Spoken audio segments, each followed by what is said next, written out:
안녕하세요. 이슈업입니다. 여러분, 매년 2월 미국 전역을 멈추게 하는 지상 최대 이슈, 슈퍼볼을 아실 겁니다.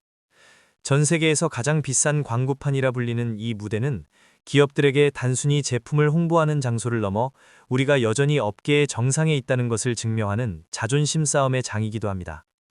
그런데 수십 년간 이 슈퍼볼의 단골 손님이자 공식 후원사로 군림했던 피자헛이 어느 순간부터 광고판에서 완전히 자취를 감췄습니다. 한때는 승리의 기쁨을 함께 나누던 미국인의 상징이었던 그들이 왜 그 화려한 축제에서 물러나야만 했을까요?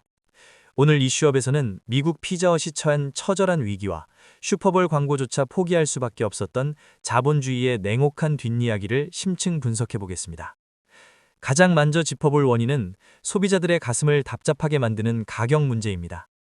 최근 미국을 덮친 기록적인 고물가는 서민들의 주머니를 꽉 닫게 만들었고 그 직격탄을 맞은 곳이 바로 피자헛입니다.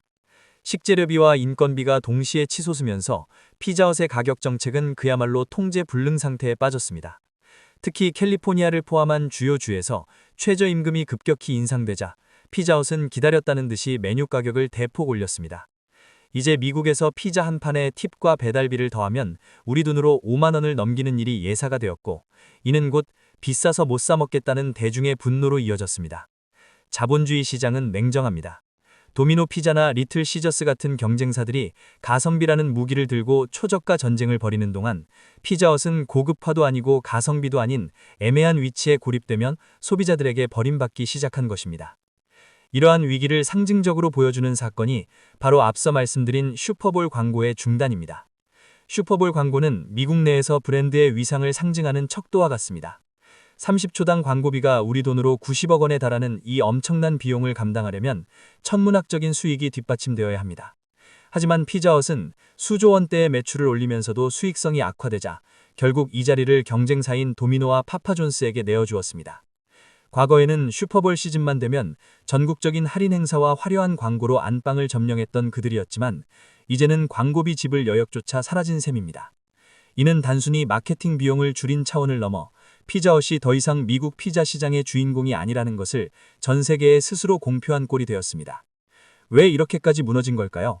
그 내막을 들여다보면 피자헛의 가장 큰 자산이었던 빨간 지붕 매장이 오히려 독이 되었음을 알 수 있습니다.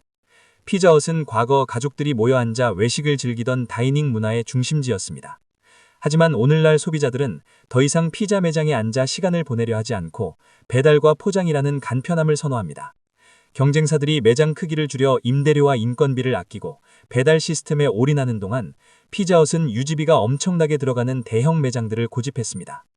그 매장을 유지하기 위한 고정 비용은 고스란히 피자 가격에 전가되었고 결국 경쟁사들보다 비싼 가격표를 달게 된 것입니다.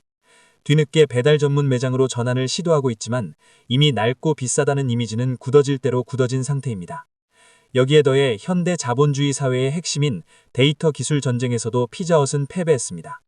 오늘날의 피자 사업은 단순히 요리가 아니라 얼마나 빠르고 정확하게 배달하느냐를 결정하는 기술력의 싸움입니다. 도미노 피자가 스스로를 IT 기업이라 부르며 앱 시스템을 고도화하고 배달 추적 기능을 강화할 때 피자헛은 그 흐름을 놓쳤습니다. 주문 과정은 번거로웠고 배달 시간은 부정확했습니다. 기술의 편리함에 익숙해진 젊은 세대들에게 피자헛은 부모님 세대나 먹던 구식 브랜드로 낙인 찍혔고 이는 곧 매출 하락의 가속화로 이어졌습니다. 상황이 이렇다 보니 모기업 연브랜드조차 피자헛을 골칫덩어리로 여기기 시작했습니다. 수익이 나지 않는 부진 매장 250여 곳을 한꺼번에 폐쇄하기로 결정했고 심지어 브랜드 통째로 매각하려는 움직임까지 보이고 있습니다. 한때 미국 피자의 대명사였던 브랜드가 이제는 자산 가치를 지키기 위해 여기저기 잘려나가는 처지가 된 것입니다.